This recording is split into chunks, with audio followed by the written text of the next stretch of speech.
আসসালামু আলাইকুম ওয়া রাহমাতুল্লাহ। সালামের জবাব দিতে হবে ভাই, আমি আবার সালাম দিচ্ছি। আসসালামু আলাইকুম ওয়া রাহমাতুল্লাহ। আপনারা সবাই ভালো আছেন? সম্মানিত সাংবাদিক বন্ধুগণ, আজকে আমার সাথে এখানে বাংলাদেশ জামাত ইসলামীর দুইজন নায়েবে আমির, সেক্রেটারি জেনারেল সহ কেন্দ্রীয় নেতৃবৃন্দ রয়েছেন। আপনারা হয়তো জানেন, গত মাসের 19 তারিখ আমি উমরার উদ্দেশ্যে দেশ থেকে বের হয়েছিলাম। 3 দিনে উমরা সম্পন্ন করার পরে 22 তারিখ সকাল 9টায় আমেরিকার JFK এয়ারপোর্টে আল্লাহর মেহেরবানিতে আমি পৌঁছি এবং সেখানে 8 দিন আমি বিভিন্ন স্তরে সরকারি, বেসরকারি, গুরুত্বপূর্ণ সংস্থা এবং ব্যক্তিদের সাথে বৈঠকে মিলিত হই। তার পাশাপাশি বিপুল সংখ্যক বাংলাদেশি যুক্তরাষ্ট্রে যারা বসবাস করেন, অল্প সময়ের মধ্যে 4টা শহর আমার পক্ষে যাওয়া সম্ভব হয়েছিল: নিউ ইয়র্ক, বাফেলো, মিশিগান এবং সর্বশেষ ছিল ওয়াশিংটন DC। আমরা বাংলাদেশি প্রবাসী যারা আছেন তাদের সাথেও সেখানে মিলিত হওয়ার সুযোগ পেয়েছি, তাদের কথাগুলোও শোনার সুযোগ হয়েছে এবং বিভিন্ন ব্যাপারে আমরাও তাদেরকে আশ্বস্ত করে এসেছি। বিশেষ করে আমরা গুরুত্বপূর্ণ 2টি কথা, 2টি মেসেজ তাদেরকে দিয়েছি।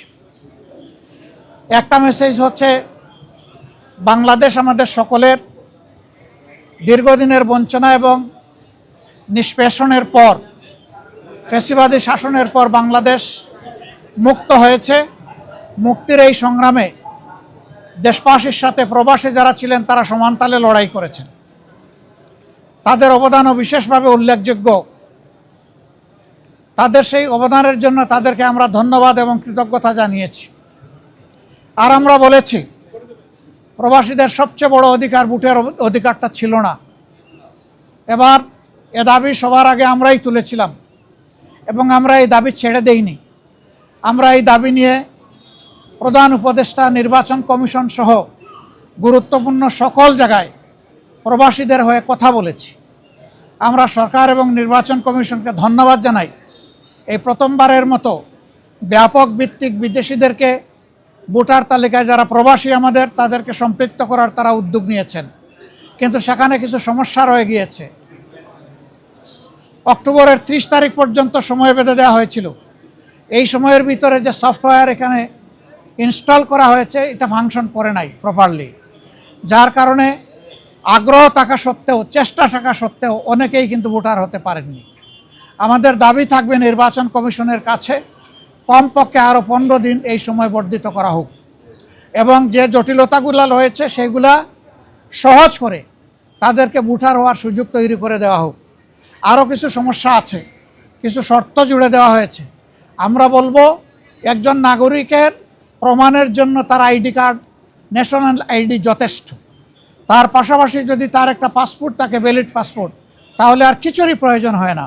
সেখানে কোথায় কারেন্টের বিল কে দিল, পানির বিল কে দিল কি দিল না, হোল্ডিং ট্যাক্স দিল না, অনেকের 10-20 বছর ধরে দেশের বাইরে আছে, তারা এগুলো ব্যবহারও করে না, বিলও দেয় না, বিল দেওয়ার প্রয়োজনও হয় না। সেগুলোও শর্ত জুড়ে দেওয়া হয়েছে। আমরা এগুলাকে সহজ করার জন্য আহ্বান জানাবো। এর পাশাপাশি আরেকটা মেসেজ আমরা তাদেরকে দিয়েছি, তাদের দায়িত্ব শুধু দেশকে দেওয়া নয়, দেশের দায়িত্বও তাদেরকে সম্মান দেওয়া এবং মিলেমিশে দেশে, প্রবাসে, নিবাসে যারা আছেন, আমরা সবাই মিলে সবগুলো হাত একত্রিত করে, সবগুলা মেধাকে এক কেন্দ্রে এনে আমরা আমাদের দেশকে নিয়ে ইনশাআল্লাহ আগামীতে সামনে আগাতে চাই। এই জন্য আমরা বলেছি, জাতীয় সংসদ সহ সরকার পরিচালনা এবং দেশ গঠনের সর্বক্ষেত্রে প্রপোর্শনেট হারেই প্রবাসীরা ইনশাআল্লাহ তারা সেখানে অংশগ্রহণ করবেন। তাদের সেই জায়গাটা নিশ্চিত করা হবে ইনশাআল্লাহ। এটা হয়তো সময় লাগবে, এটা আজকেই বললে আজকেই হবে না, কিন্তু এটি আমাদের স্বপ্ন। স্বপ্ন বুনলে একদিন আল্লাহ তাআলা বাস্তবায়ন করবেন ইনশাআল্লাহ। আমরা সেই স্বপ্নের দিকে আগাবো আল্লাহ চাই। সম্মানিত সাংবাদিক বন্ধুগণ, এরপরে সর্বশেষ আমি তুরস্কে এসেছিলাম, যুক্তরাজ্য এবং তুরস্ক। সেই তুরস্ক থেকে আজকে এখানে আসলাম। সেখানেও সরকারি, বেসরকারি বিভিন্ন পর্যায়ে আমার অত্যন্ত গুরুত্বপূর্ণ মিটিং হয়েছে। আর বাংলাদেশি ডায়াসপোরা আছে যারা, তাদের সাথেও আমার বসা হয়েছে, তাদের কথাও শোনার সুযোগ হয়েছে। আমি আসলে নিজের কোনো প্রয়োজনে দেশ থেকে বের হইনি। আমি বের হয়েছিলাম দেশ এবং জনগণের প্রয়োজনে। যেখানে গিয়েছি জনগণের স্বার্থকে, দেশের স্বার্থকে সামনে রেখেই কথা বলার চেষ্টা করেছি, এবং যেখানে গিয়েছি একটা কথা বলার চেষ্টা করেছি যে দুনিয়ার সকলের সাথেই আমরা সম্মানজনক সম্পর্ক চাই। এই সম্পর্কটা হবে মিউচুয়াল রেসপেক্ট এবং ইকুইটির ভিত্তিতে। আলহামদুলিল্লাহ, আমরা যত জায়গায় গিয়েছি তাদের অ্যাপ্রিসিয়েশন আমরা পেয়েছি। তারাও মন খুলে আমাদের সাথে কথা বলেছেন, আমরাও মন খুলে আমাদের সবগুলা বিষয় তাদের সাথে শেয়ার করেছি। আল্লাহ তাআলার কাছে দোয়া করি এই সফরে যে সমস্ত পদক্ষেপ নেওয়া হয়েছে অথবা আলাপ আলোচনা হয়েছে সেগুলা যেন দেশ এবং জাতির কল্যাণে নিয়োজিত হয়। কোনো ব্যক্তি নয়, গোষ্ঠী নয়, দল নয়, দেশ এবং জাতির জন্য উপকার হয়। আপনারা এত সকালে এখানে কষ্ট করে এসেছেন, আমি সবাইকে ধন্যবাদ জানাবার আগে আরেকবার আপনাদের আন্তরিক সহযোগিতা কামনা করব। আসলে আপনারা জাতির, ব্যক্তিগতভাবে জাতির বিবেক, আর আপনাদের হাউসগুলো দর্পণ। আমরা সমাজের এই দর্পণ এবং জাতির বিবেকের কাছে দেশ গড়ার অভিযাত্রায় জামাতে ইসলামী যে সমস্ত কর্মসূচি ঘোষণা করছে যা দেশ এবং জাতির কল্যাণে, আমরা এই সবগুলোতে আপনাদেরকেও আমাদের সাথে চাই। কারণ আপনারা এই সমাজ থেকে বিচ্ছিন্ন নন, আপনারা শুধু সাংবাদিক নন, আপনারা এই দেশের নাগরিকও বটে। অতএব আমরা যে নাগরিক অধিকারটা নিশ্চিত করে একটা মানবিক বাংলাদেশ গড়তে চাই, বৈষম্যহীন বাংলাদেশ গড়তে চাই, এই ক্ষেত্রে আপনাদের ভূমিকা হবে অগ্রগণ্য, সেটা আমরা প্রত্যাশা রাখি।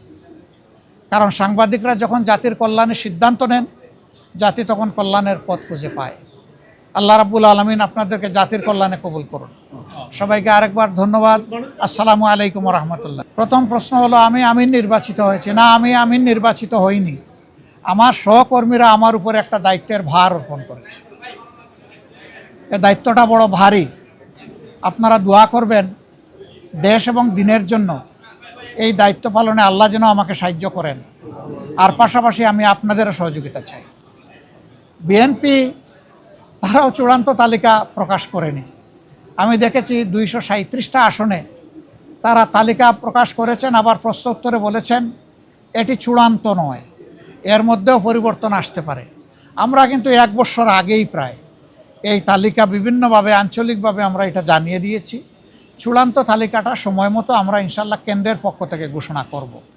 তবে যেহেতু আমরা একা ইলেকশন করব না, আরও অনেককে আমরা ধারণ করব, দেশ এবং জাতির স্বার্থে সব দিক বিবেচনা করেই চূড়ান্তভাবে যথাসময় ইনশাল্লাহ আমরা প্রার্থী ঘোষণা করব। আমি বুঝতে পেরেছি যে এই মতানৈক্য কেন। আমাদের মধ্যে মতানৈক্য হোক, তবে দোয়া করেন মতবিরোধ যেন না হয়।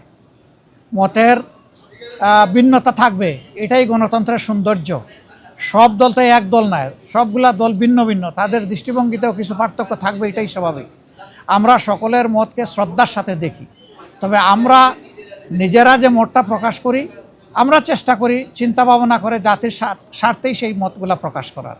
অতএব মতানৈক্য এটা ডেমোক্রেসির সৌন্দর্য। এটার জন্য এখানে বিরোধ লেগে গেছে অথবা অনেককে একেবারে দেশ অস্থির হয়ে গেছে, আমরা এটুকু চিন্তা করতে রাজি নই। না, ওনারা বেঁধে দেয়নি, আমি এটাও শুনেছি ভালো করে। ওনারা অনুরোধ করেছে যে 1 সপ্তাহ সময়ের ভিতরে রাজনৈতিক দলগুলা বসে যদি একটা কনসেনসাসে পৌঁছতে পারে, সরকারের জন্য এটা ভালো। এবং আমরাই সবার আগে আমাদের পক্ষ থেকে আমাদের নায়েবে আমির আহ্বান জানিয়েছেন যে আসুন আমরা খোলামেলা আলোচনা করে আমরা সমাধানে পৌঁছি দেশ এবং জাতির স্বার্থে। আমরা আশা করি অন্যরা আমাদের এই আহ্বানকে সাড়া দেবেন ইনশাল্লাহ। গণভোটের ব্যাপারে তো আমরা আমাদের দৃষ্টিভঙ্গি অলরেডি আমরা দিয়ে দিয়েছি। ফেব্রুয়ারিতে নির্বাচন আপনারা, আমরা দেশবাসী সবাই দেখতে চাই ইনশাল্লাহ। শুধু আমরা না, সবাইকে নিয়ে আমরা দেখতে চাই। Thank you so much. আসসালামু আলাইকুম রহমতুল্লাহ।